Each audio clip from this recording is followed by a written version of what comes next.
So I noticed on the admission documentation they did not complete some questions. Is it okay if I review one of the questions with you both? Yeah. Yes. Sure. Okay. So one of the questions is asking if you have an advance directive. Do you have an advance directive? We're actually, I've heard other nurses mention that, Mm-hmm. but we're not actually quite sure exactly what that is. Okay. Would you like me to explain it to you? Yes, please. Yes, Papa? Yes? Yes. Okay. So an advance directive is a legal document you complete to make sure you get all the health care you want. In the legal documentation, you choose someone, we call them a healthcare agent, to make decisions for you in case you can't communicate for yourself. It's also important to have, in case you come to the hospital and you don't have your healthcare agent with you, this document helps the medical team direct your treatment and have that treatment be according to your will or according to what you would or would not want. So every adult should have an advance directive. But it's especially important for those who have serious illnesses. So I'm going to go through a couple parts. The first one talks about choosing a decision maker or choosing a durable power of attorney for healthcare.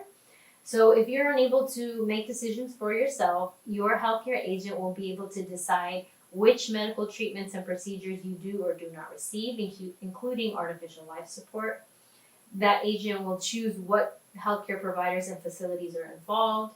They'll be able to see your medical records as well as receive information about your current medical status.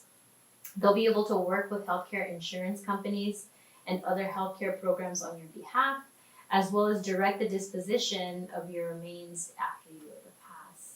So here you can designate who you want that person to be, as well as you can list a first alternative. So if Libby here, if for some reason is unable to speak for your behalf, you can list someone else. It could be another family member, another friend, someone who you trust, to basically carry out your decisions. The second part is regarding artificial life support. So if you are seriously ill, and most doctors will offer artificial life support. This can include things like a ventilator or a breathing machine.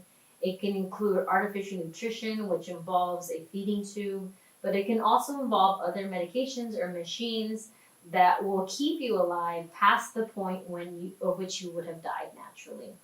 So artificial life support gives other treatments time to work, but artificial life support in and in itself doesn't help you get better by itself.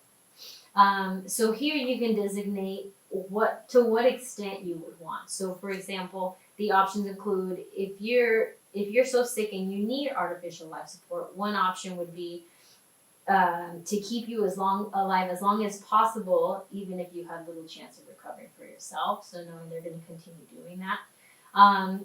Or receiving artificial life support only if you had a good chance of recovering. So kind of giving the doctors time to treat you, but then allowing that if the doctors felt that you did not have a good chance of recovery, allowing the focus to stop on treatment and make you more comfortable. A third option would be never wanting any artificial life support. So if you became so sick that you needed it but did not want it, that would be something you can choose as well. Lastly, you can also leave it up to your healthcare representative. If you feel you've had that conversation well enough and she can make the decision for you based on what you would want, then you can completely leave it up to her. The rest of the form covers other things such as what matters to you in terms of quality and care, but you guys can go through this later. One thing I did want to mention is that to complete it and to make it legal, it does need to be witnessed or notarized. So you would need two witnesses, one of whom could not be your healthcare agent, it couldn't be a physician, it couldn't be a nurse, it would just have to be an independent person. Or you can get a notary. So going into a notary and have them notarize it, that would make it legal. You would want to always have a copy with you. So if you came into the hospital, making sure you have a copy with you so that they have it in their documentation. Always making sure family has a copy, as well as your primary care provider or any specialties that take care of you, so that they are all aware of what your goals are.